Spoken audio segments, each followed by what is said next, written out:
This episode is brought to you by Accenture. When your advertising operations fall out of sync, everything else follows. Spotify and Accenture are working together to reinvent the rhythm of ad sales, using automation, analytics, and smarter workflows to simplify campaign delivery and access better data across the business. The result? Less time spent on operations, more time connecting brands with the moments and fandoms that matter most. Learn more at accenture.com/Spotify. When you need to build up your team to handle the growing chaos at work, use Indeed Sponsored Jobs. It gives your job post the boost it needs to be seen and helps reach people with the right skills, certifications, and more. Spend less time searching and more time actually interviewing candidates who check all your boxes. Listeners of this show will get a $75 sponsored job credit at Indeed.com/podcast. That's Indeed.com/podcast. Terms and conditions apply. Need a hiring hero? This is a job for Indeed Sponsored Jobs. This podcast is part of the Robots Radio Rocket Club, a program designed to help all podcasts reach their full potential. For information about joining the Robots Radio Rocket Club, check out robotsradio.net. Welcome to Holocron Histories, Star Wars Canon versus Legends, where we're going to take a deep dive into the lore of the Star Wars universe. Hello, everyone, and welcome to the Holocron Histories podcast, where we talk about Star Wars, Canons versus Legends. I am one of your hosts, Austin, also known as Teacup. And I'm your other host, Ben of Temeria. And we are here back from our May 4th episode to continue talking about species of the galaxies. And we are here for a part 2 of a species we've already covered. Yes, we are doing part 2 of the Wookiees, which is obviously everyone's favorite. Let's be honest, it's everyone's favorite. Who doesn't love a Wookiee? It's true. And we are going to go into their canonical history in this episode. Part 1, you can go back to part 1, listen to us talk about the Legends history and all of that. Honestly, if you want a good Legends history of Wookiees, just go play Knights of the Old Republic 1 and 2. Get Wookiee companions. Well, the first game you get a wolf. Well, you get Wookiee companions either way. You can get a Wookiee companion too if you go dark side. Mm-hmm. But yes, go play those. It's great. And you get to go visit Kashyyyk. But as of for this episode, we are going to the canon of things. So we are starting with the canonical history. And as far as we know, we start with the Clone Wars. So we don't have anything earlier in the Clone Wars yet for the Wookiees. Now, we do have, as of right now, with the High Republic novels coming out, we do have Wookiees, Jedi, and other Wookiees in the galaxy before, obviously, well before the Clone Wars, because the High Republic takes place at least 200 to 500 years before Phantom Menace. But we don't know anything beyond those characters and what they're doing at that time, and that's it. So we do know that if you have read the Padme trilogy, so the Queen's Shadows, Queen's Peril, and Queen's Hope, in Queen's Shadow, there is stuff that has to do with the Wookiees, and I think a little bit of their, like, how they get more into the Republic or whatever going on there. But Padme goes on a mission with actually Kanan's master. Did not know that. I still need to read. I still need to listen or read the Padme books. There's so many books I haven't read. So many. Yeah.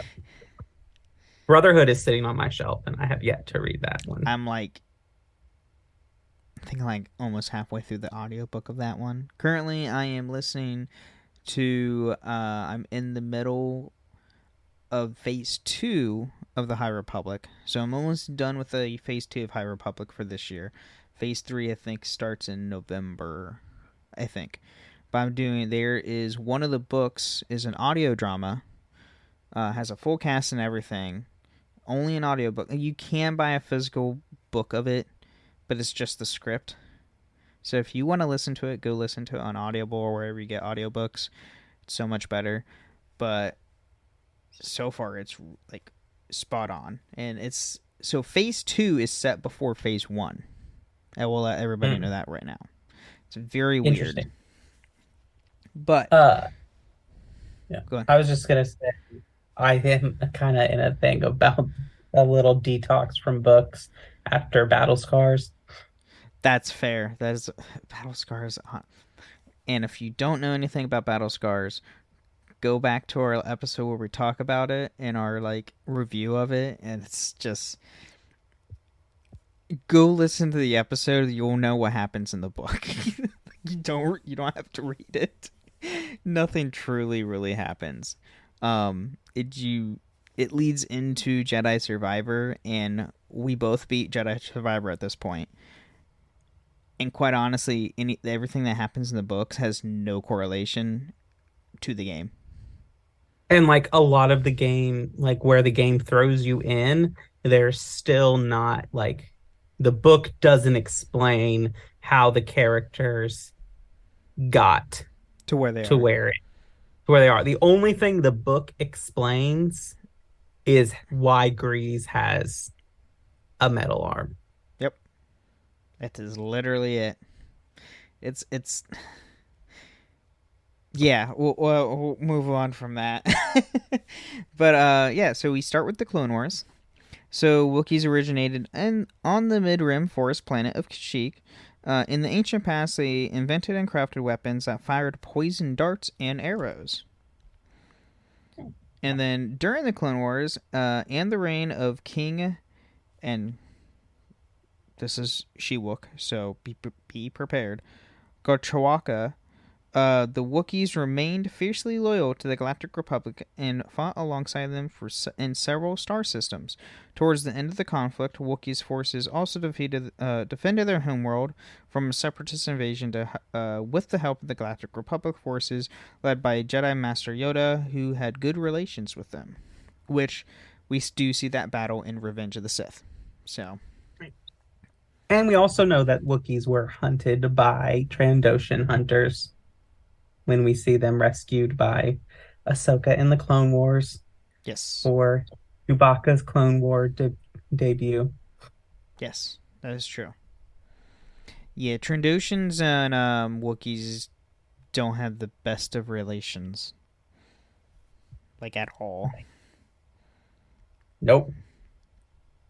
So, now we get to the Age of the Empire. So, at the end of the Clone Wars, numerous Wookiees were slaughtered by clone troopers that allied with an ensuing chaos in the anti-Jedi Order 66. The soon after establishment of the Galactic Empire, their homeworld of Kashyyyk was blockaded by the Empire. The softening and repeal of the anti-slavery laws ultimately led the Empire classifying the Wookiees as non-sentient.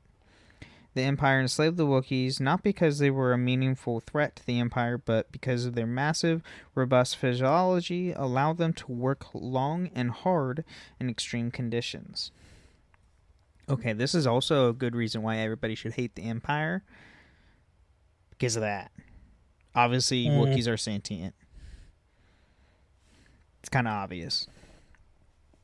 And then, as a result, many Wookiees were enslaved and made to build the Imperial War Machine, sent to work on the work to death in the dangerous spice mines of the planet Kessel, or the construction sites where the Death Star, through a number of escaped this fate. Numerous Wookiees were bred and used for medical experimentation, and some were used as playthings for Grand Moff Lorzan Tolruk, Imperial Governor of Kashyyyk, who occasionally hunted the Wookiees for sport. God, this is just getting cruel. I've got issue with the Disney canon because they actually make Kessel tamer than it is in Legends material. Oh yeah, completely. Like, Kessel has these monstrous spiders that eat light and energy. It's prone to earthquakes, and it does kind of sit in where it is, but in Legends, it sits like right on the edge of what's called the Maw, which is just this huge collection of black holes that just tear apart everything. So there's constantly like earthquakes and other things happening as Kessel is just like ripped apart because it's so close to this. Like it is a terrible, horrifying world. Yes. And Disney just kind of like, oh, it's where the Pikes are. I mean, it's still bad that they've shown things, but yeah. I mean, we all knew when Disney was going to take over, some things were going to like tone down a bit. Yeah. So it is expected, but yeah, Legends is always going to be a lot more cruel and darker than what we currently have. Though we're getting to a somewhat point to where they're diving into the darker stuff. So we'll see later in the future.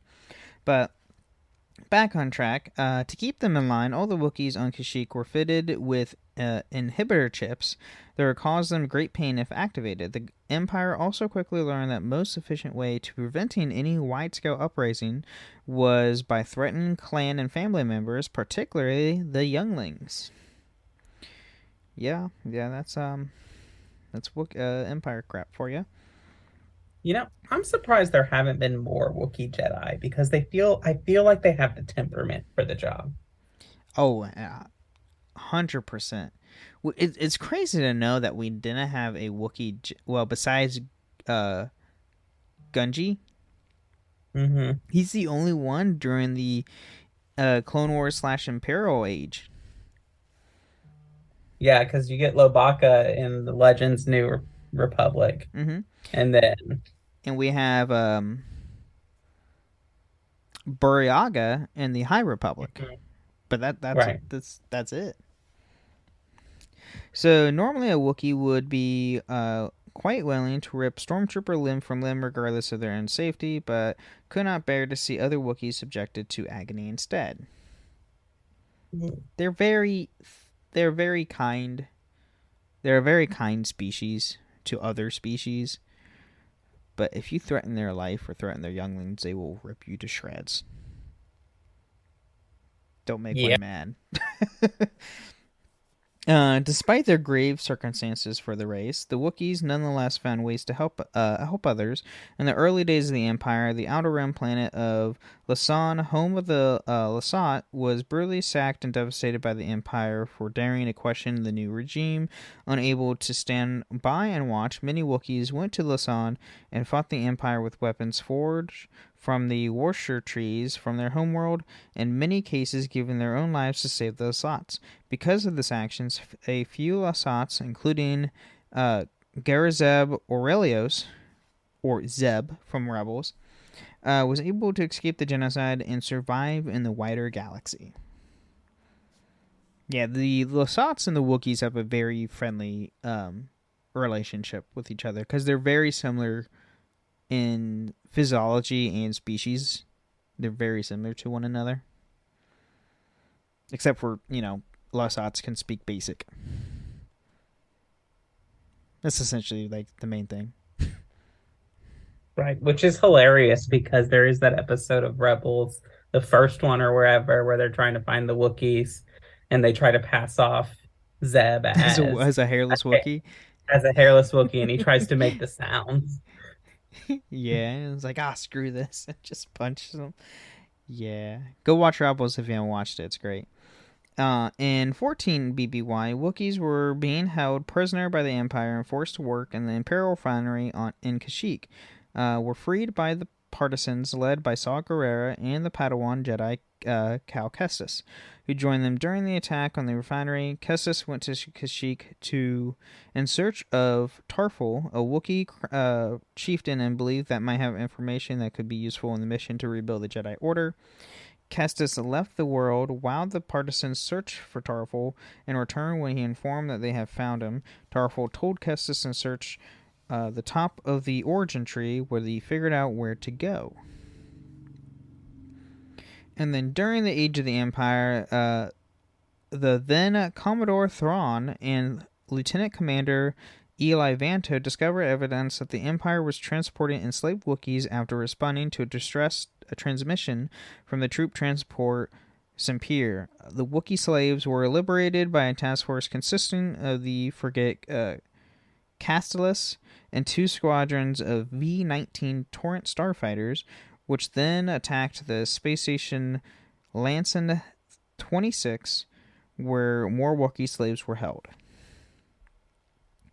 Thrawn commanded the operation to reinforce Baglak base and force the insurgents to surrender. When Vanto objected to slavery, Thrawn tried to rationalize the Empire's enslavement of Wookiees, which makes... I mean, Thrawn was literally just off to, try to get himself promoted, so he was doing everything by the book, if not better.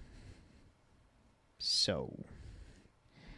hence how he is a now main, became main antagonist in the current canon of Star Wars. Yeah. And then about 14 years after the establishment of the Empire, the 212th Attack Battalion, led by General Kadai, quelled a Wookiee revolt on Kashyyyk. Civilian travel to the planet was restricted and access was granted only for official government business. Shortly after, the Empire transported several captives, including Wolofwaro and his son Kitwar, to the space mines of Kessel. The Spectres, a rebel cell based in the Outer Rim world of Lothal, rescued the prisoners and escaped Kessel. That's the first episode of Rebels. Oh, yeah, it is. I had to think about that, and I was like, is it? And then, now we get to the joining of the rebellion. So, during the Galactic Civil War, several Wookiees, including Chewbacca and the Ugara, fought in the Alliance to restore the Republic and a successor government, the New Republic. 1 year following the Battle of Endor, the Wookiee homeworld became an Imperial regiment known as the Imperial Territory G5-623, led by Grand Moff Tolruk. Kashyyyk was later liberated by the New Republic forces, working with a group of rebels led by Han Solo and Chewbacca. The former Imperial loyalty officer Sinjir Rathvelis used a hyperspace transceiver to neutralize Tolruk's inhibitor chips. Okay, that's kind of smart. The enabled Wookiees were to rise up and to amass against the Imperial occupiers and take back the well-earned revenge, with Grand Moff Tolruk himself being killed by his personal slave, Cracktooth. And that's not like that. That's his legitimate name, Cracktooth.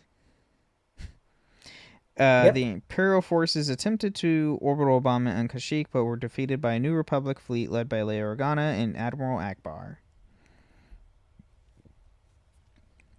And then Wookiee... Well, I just want to note, so if you're playing through the Battlefront 2 story, where you have to go find Han on the planet with Maz Kanata. Oh, Takadana? Yeah, we have to go find him there. That's what he's after. He's after the intel for the Wookiees. Oh, So, after okay. Iden, helps him get off the planet, that's when they go to liberate the I need to Wookiees. replay that campaign. I haven't played that campaign in a while. I play it a lot, and I never get past because I really like the campaign and I like the story, but it never decides, do you want to be a stealth game or do you want to be a first-person shooter? Fair point. That's it. Yeah. I would love to be part, mainly stealth. That would have been great, because Iden's, special forces. Makes sense, but whatever. Right. So Wookiee and New Republic forces then connected, mopping up operations against the remaining Imperial holdouts on Kashyyyk. During one of these skirmishes, Chewbacca reunited with his son, Lumpa Waro, who escaped from a slave labor camp run by the Commandant Dressard. So, fun fact, Chewie has a son in canon. Yes. It's really funny. This Commandant's name reminds me a lot of Desaad, which is one of Darkseid's lieutenants from the DC universe. Oh, yes. Yeah. And then now we get to the New Republic era, so we don't know a whole lot in the New Republic era, since it's currently being written out more here, later. During the New Republic era, Kashyyyk forests, including the Black Forest, grew back. Many Wookiees, including Chewbacca and Chief Karawashik, lived in villages. About 2 years after the Battle of Jakku, the rogue Pamun surgeon Pfizer Gore began kidnapping and killing Wookiees younglings to use as spare parts for his droid followers, the original dozen. That's terrifying. And then, due to his shadowy appearance, he earned the nickname the Long Man. Chewbacca agreed to help Han Solo and Lando Calrissian retrieve the Planax Redux transmitter and return to recovering the limbs of murdered Wookiees for funeral rites. That got dark. And of course, we get Black Chrysanthemum's involvement in the Book of Boba Fett with the Hutt cartel and all. That is true. We do get Chrysanthemum's involvement, which, fun fact, I did when I watched Book of Boba and we first see him. I'm thinking, okay, sweet, they recanonized him right then and there. No, Chrysanthemum was canonized in the comics before they even put him in Book of Boba Fett, and I didn't even know that. Yep. Mm-hmm. So, I mean, hey, with Dave Filoni and Jon Favreau running things at Lucasfilm, they're bringing back so much more back from the legends into the canon of things. So, it's great to see Chrysanthemum again. We have a bounty hunter Wookiee who's in now service of Boba Fett. So, yes, he is. See how that goes. But I think this is a good time to take a mid-break. All right, well, let's do it. This episode is brought to you by Perfect Bistro Cat Food. Cats, this ad is for you. Has your human ever called you picky, persnickety, choosy? If so, Perfect Bistro Cat Food is for you. With ingredients like wild-caught tuna and pasture-raised lamb, tantalizing textures, and delectable flavors that meet even the most discerning cat standards. You're not picky, you're just perfectionists. Perfect Bistro, mealtime perfection for every cat. Have your human visit perfectbistro.com. At Blinds.com, it's not just about window treatments. It's about you, your style, your space, your way. Whether you DIY or want the pros to handle it all, you'll have the confidence of knowing it's done right. From free expert design help to our 100% satisfaction guarantee, everything we do is made to fit your life and your windows. Shop up to 40% off with minimum purchase and a free professional measure right now at Blinds.com. Plus, pay at your own pace starting at 0% APR with Affirm. Terms apply.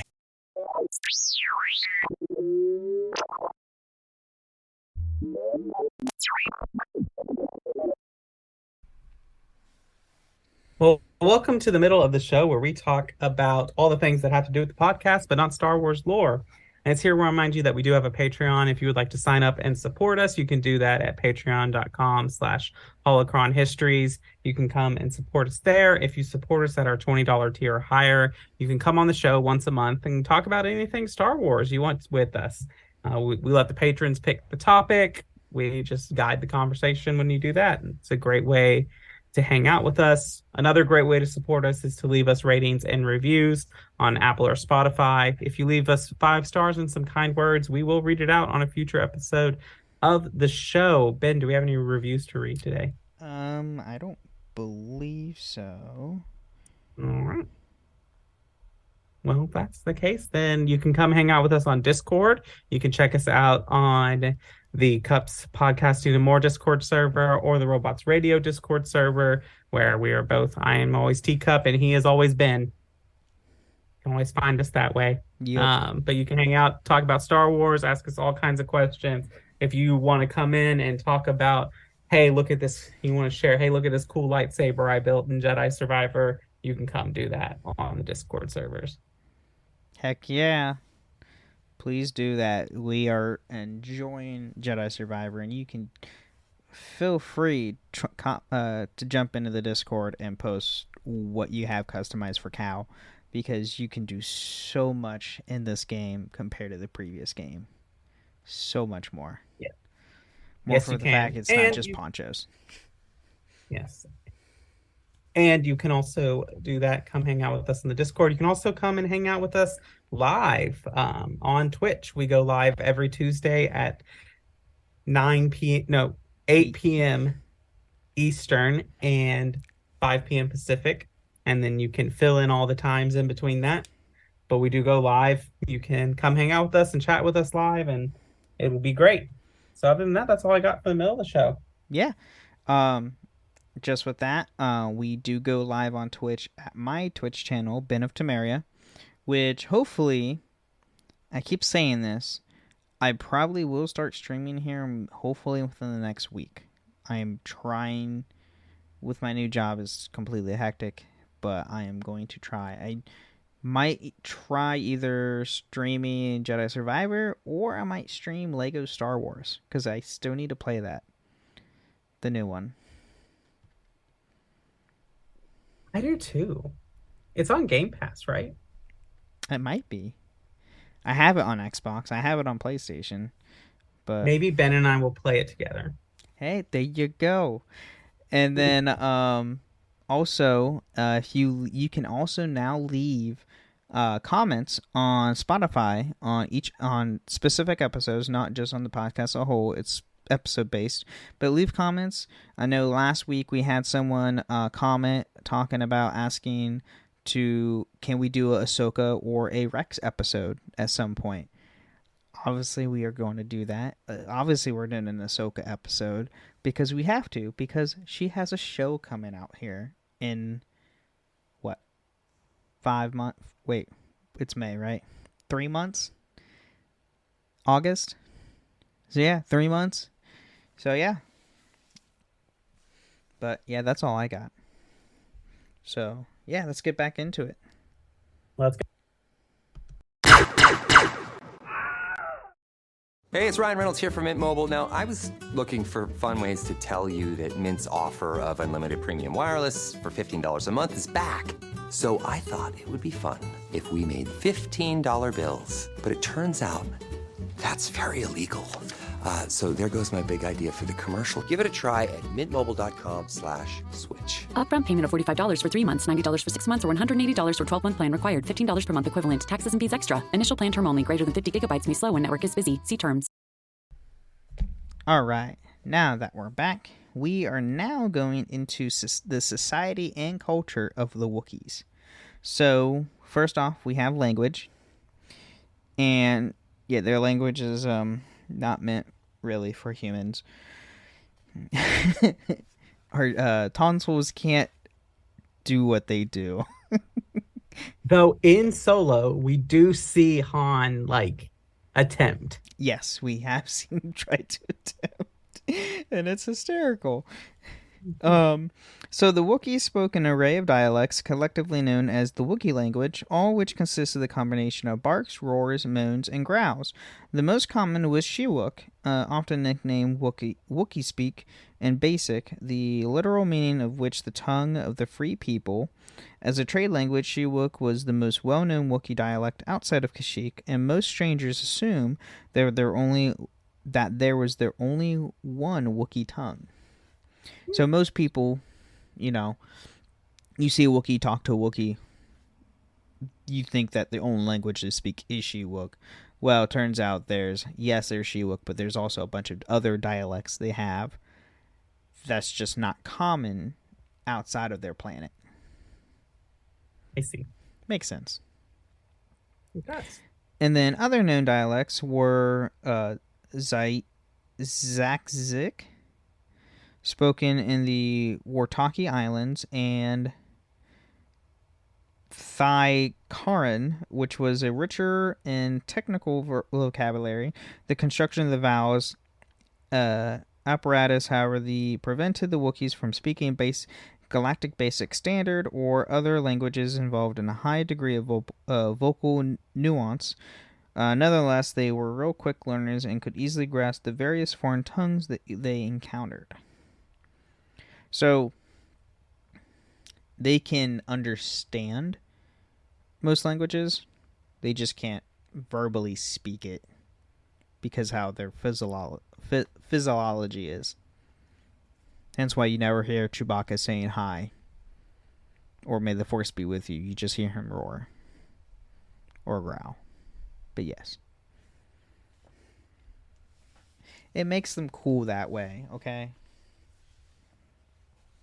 It does. It does make them cool. I mean, when a Wookiee noises are iconic for Star Wars. Yes.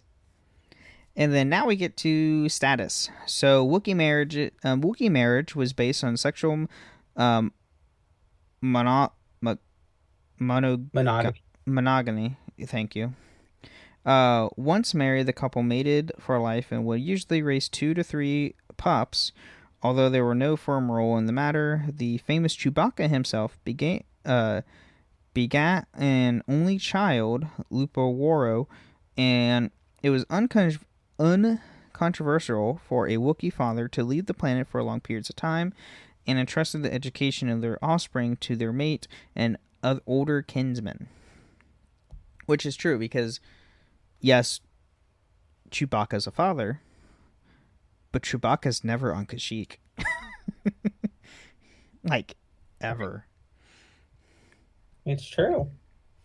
And then the Wookiee society was a patriarchal one where complex lineage structure, nuclear families were regrouped in clanic structures, and the system of inter-clan alliances and amenities existed. And the Wookiees greatly valued honor and loyalty, therefore their notion of family, quote-unquote, encompassed much more than just blood ties. A part of the most sacred tradition was the social institution of the life debt, where a Wookiee's life was saved by someone else, regardless of their species. They would frequently devote themselves to a lifetime of service in that savior and their family. Through the mechanism of the life debt, the people of the trees used to develop unbreakable bonds with the boon companions and true friends, forming a quote-unquote honor family. Which happens quite a bit with Wookiees. Which, I can't... If Chewbacca's in a life debt with Han, is he not? Yes. Okay, that's what I thought. I couldn't remember right off I knew he is in Legends. I couldn't remember if he was in canon. I only watched Solo once. So... is only so much I remember. But if you go back, and this is Legends material, but if you go and play KOTOR 1, Zalbar, your Wookiee companion, is actually in life debted to you, the player character, quote-unquote Revan. So, that's why Zalbar joins you, is because you saved him from captivity, and so he honored you with a life debt. So, as regards to politics, the numerous cities scattered across the surface of Kashyyyk were each led by a chieftain who oversaw the civil and military matters of his community. These chieftains, also referred to as elders, occupied a high position at the local scale and were entitled to cancel the celebration of sacred holidays. At planetary level, the entire world was ruled over by a king coming from a Patrian family whose court was held at the royal city. One of the Wookiee monarch's roles was determine Kashyyyk's stance in time in the interplanetary war, where the Galactic Republic still existed. Kashyyyk was part of it. The Wookiees were represented before the Galactic Senate on the planet of Coruscant. The Wookiee senator was aided in his duties by a staff of elders who took meetings with him in the Senate Tower. So yes, they are part of the Senate. Yes, they are. And then now we see that in The Menace, like we see Wookiees in the Senate. Yes, yes. It's only in that one scene, I believe, right? Yeah, with the ETs. Yes, yeah. And now we get to their diet. So the people tree were omnivores. While they were perfectly capable of gathering wild plants, like the Warshaka berries, or even cultivating domestic varieties such as the onion-like chaituk, their lives with the canopy of Kashyyyk prompted them to consume essentially meat. Wookiees cuisine relied heavily on spices. Because of this, many dishes were not suitable for humans, as they could damage their gullet and stomach. Yeah, so basically, essentially, in perspective, they take ghost pepper and use the entire pepper in their dishes, which if you eat an entire ghost pepper, you could die or will die. One of the two. So, yeah, don't eat anything like what a Wookiee makes. I may or may not know people who have eaten ghost peppers. No, thank you.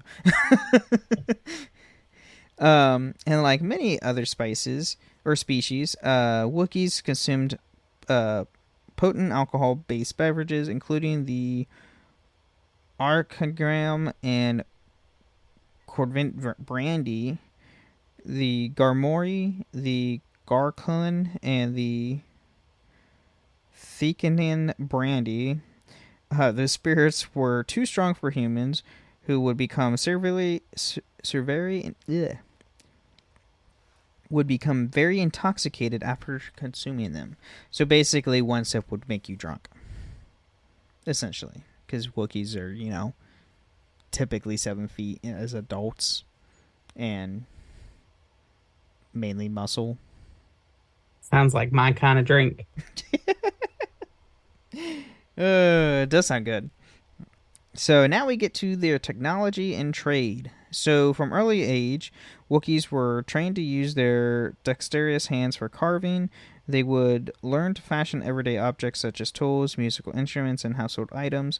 Some would even carve wooden toys, either as gifts for their younglings or just for leisure. An old saying stated, "Give a Wookiee a knife and send him into a forest in the morning, and by evening he would be carved you a table to eat dinner on, and a house to put it in." Whereas some outsiders qualified their work as art, the Wookiees viewed their innate talents as mere survival skills, and they had no word for artist in their various languages. And then while they appear to have a low technology level to outsiders, the Wookiees were in fact quite capable of modern technology. In fact, their ability to fuse modern conveniences and natural resources were second to none. They could easily mend and maintain modern starcrafts, and were even known to effect temporary repairs of hyperdrives with pieces of hardwood. The wood of the worship tree was so flexible and strong that it could even used to build starships hulls, although the conjunction of the deflector shield skins. Which, I mean, obviously we know Wookiees are good with starcrafts because Chewbacca is the co-pilot of the Millennium Falcon, which is in constant repair. So, always in repair. And we know the worship trees are good materials because Gungi from the Clone Wars, if you watch Clone Wars, which I think it's 2 or 3 episodes of the Younglings with Ahsoka, Gungi uses worship tree as his hilt for his lightsaber. So we know it's good material and strong. We do. And then throughout history, the outstanding technological ingenuity of the Wookiees aroused confidence?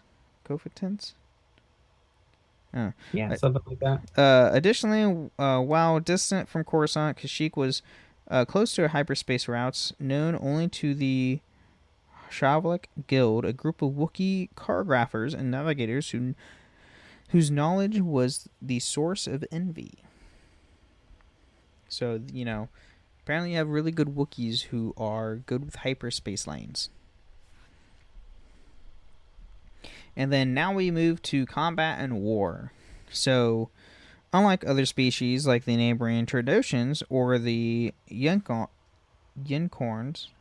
the Wookiees were not warlike. When peaceful, they had the reputation of being gentle and benevolent. However, their tempers were fiery, and an infuriated Wookiee could erupt into a fit of berserker rage and could only cease when the source of their anger was damaged to their satisfaction. Though they were feared as opponents, Wookiees did not use any well-defined style when fighting unarmed. No, they literally picked you up and ripped you to shreds. That's what they did. Don't make one mad. And as I just stated, the only way to comment is to basically die if you angered one yourself. If it was a machine, the machine would be busted. But I digress. Just don't want to make one mad. So if you go to Galaxy's Edge, don't make Chewie mad. That's all you need to know. Right. And like, really, when we think about the Wookiees we've seen, they've all been relatively gentle except for Chrysanthemum and Hanhar. Yep. But like Zalbar doesn't, like, even Mission tries to like use Zalbar to intimidate people, and Zalbar is just like, stop it. This is stupid. Don't do that. Right. I'm eating. It's like, I'm a Wookiee, yeah, but I don't care. This is very true. So to outsiders, it seemed very simply charge forward, swinging their arms and crushing their targets with their massive fists. The reputation did not stop when the Wookiee Rakri was starting a wrestling academy in the world of Sularan during the Clone Wars. Even more terribly, Wookiees also had the justified reputation of ripping the arms of their emeries out of their sockets, which was known to occur instance of losing in a game. Yeah, so this is also kind of a reference to, I think it's A New Hope, where is it C-3PO was and Chewie were playing Dajik and the Falcon, and Han told him to let him win or you'll lose an arm or something like that. Yeah, that's basically what that means. Even if they play games, just lose. Just lose. So the state of racial rage served as a basis for the deal slang expression Wookiee, which referred to the rendering harmless of an enemy using excessive force, obviously referring to the great physical strength that provided the essence of Wookiee combat. In addition, an exhausted Wookiee could be considered even more dangerous in a fight than a fully rested one. Solo at one point, when writing notes in the Imperial Handbook, A Commander's Guide, implied the Wookiees had enough physical strength to rip a stormtrooper's head off even when the helmet was latched on. Yeah. That's fun. Oh, yeah.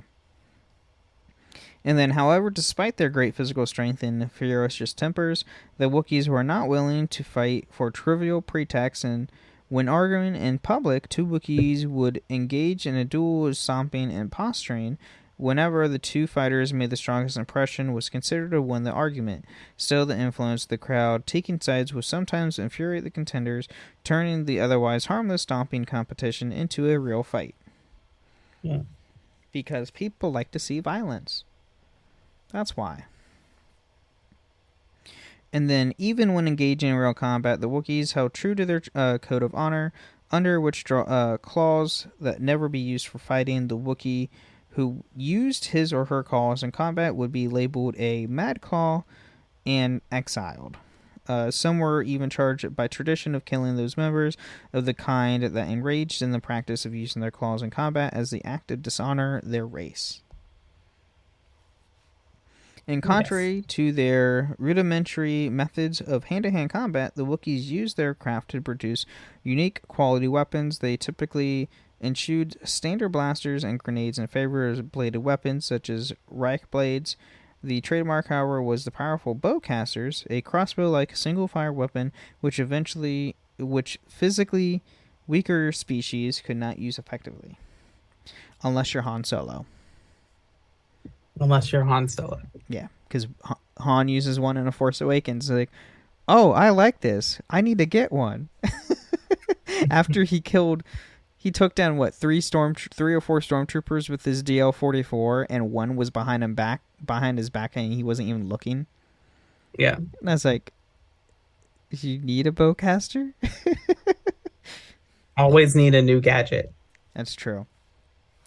So now we have Wookiees in the galaxy. So, noble Wookiees include Chewbacca, the navigator and longtime companion of Han Solo. Other noteworthy Wookiees included the Chief and General Tarful, who fought alongside Master Yoda during the Battle of Kashyyyk, the warrior Wolfafaro and his son Kitwar. Force-sensitive Wookiees include the Jedi Master Artoff, the Jedi Padawan Buraga Ataburi, both who lived during the High Republic era, as well as the Jedi youngling Gungi, who lived during the Clone Wars. During the Age of the Empire, Krishantin was a Wookiee who worked as a bounty hunter for both Jabba the Hutt and Darth Vader, and then Boba Fett. Drakata was a Wookiee who served in the Coruscant Rebel Cell. The Wookiee Greybok played an important role of turning the tide in the Battle of Sarkovus by freeing several Rancors, which rampaged the Imperial Alliance. Okay, that makes more sense. It's like, why would you free a Rancor? Like, that's terrifying. He later took part in Han Solo and Chewbacca's campaign to liberate Kashyyyk while serving as a senator for the New Republic's Galactic Senate. Leia Organa once saw two Wookiees commuters in front of her as an automated sidewalk at the New Republic Centurial Complex on Hassian Prime. And then now we have behind the scenes, last but not least. So the word Wookiee originated in George Lucas's first movie, THX 1138, in a line ad-libbed by an actor, Terry McGovern. I think I just ran over a Wookiee. A Wookiee later appeared through Chewbacca in the first Star Wars film. So Wookiee originated before even Star Wars was a thing, but it was still created by George Lucas regardless. Classic George Lucas. In the early versions of Star Wars Episode 6, Return of the Jedi, the second Death Star was to be built in orbit around Kashyyyk. The construction would be done by Wookiee laborers. George Lucas then decided to switch the Death Star's location to the forest moon of Endor, and the Wookiees were replaced by Ewoks. I mean, it would have been hard to get, like, a bunch of, like, 7-foot tall people. Right. Because there weren't that many. There's still, considerably there's a lot more taller people now, but still, yeah. And to make those sounds. Honestly, they'll probably just have the original actor constantly do voiceover. If they kept with the Wookiee stuff. Right. And the Wookiees also appeared in the non-canon LEGO Star Wars The Freemaker Adventures episode Peril on Kashyyyk, which premiered on Disney XD on June 27th, 2016. In the episode, the scavenging Freemaker's family helps Chief Atabura rescue his son Tantara from a Trandoshan island fortress. And there it again, Trandoshans. Yep. Trandoshans are great hunters, but gosh, they can be mean. Play Star Wars Old Republic, you will find out real quick. Yes. But I think that is what we have for Wookiees. Love the Wookiees. More Wookiees. Always more Wookiees. I'm going to go make a lightsaber like Gunji's now on Jedi Survivor. Heck, yeah, you can eat. You should be able to do that with the hunter style, right? Yeah. The hunter style should be able to get you doing. With the hunter style. I also thought about just doing the hunter style and using the Rorschach tree paint. Ooh, that's true. I forgot you can also get paint. Yeah, I still haven't really messed with the whole lot of the material style paint or anything. Okay, like so I made this was a lot of fun. I made a lightsaber like Luke's Return of the Jedi lightsaber. Mm-hmm. And I used that, and then I made BB-8 green. So it was, and then I did BD1? If you what? You BD1? You said or BD1. BD1. That's like BB-8. Yeah, but then I made BD1 green, and I gave him his return because if you use the Rebel Hero pants and just the shirt, and you make them all black, it looks like his Return of the Jedi outfit. Oh, gotcha. Okay. And you could even do. You could get the poncho and do the camo one, and it looks like his Endor outfit. Oh, okay. But I did that, but I made BD1 green because it's like Yoda riding on his back. Right. You can do so many awesome outfits in this game. They even there's an outfit style called Commander. It's literally Ram Koda's from Force Unleashed. Yes, and you can even get his gun and everything. Oh, they have his blaster? or his bun. Oh, his bun. Like- his hair bun. Yeah. Yep. But, No, I don't yeah, think it's Ron great. Koto has a blaster. No, he doesn't. He's Jedi through and through. Right. But yeah, go play the game. But- I do really love the blaster you get from completing the bounties. Yes. Oh, I haven't looked at it yet, actually. I completed all the bounties. I did the final one. I still need to look at it because it doesn't pop up on your screen when you get it. Right. You just hear cow. Oh, this is nice, and that's it. It kind of looks like Jango's blaster a little bit. Oh, really? Yeah. I have the blaster I currently have kind of looks like Mando's. It's like there's parts of the showdown and then parts of the handle and the trigger of the blaster you get from Bode. Oh yeah. So, but yeah, I made a Beskar steel. Right. Well, I think that's all we got. Yes, that's all we have for this week. We will see everyone next week. Yep. And may the Force be with you. Thank you for listening to Holocron Histories, Star Wars Canon versus Legends. You can find us on the Robots Radio Discord at robotsradio.net. You can also follow us on Twitter at SWHoloHistories and contact us at holocronhistories@gmail.com.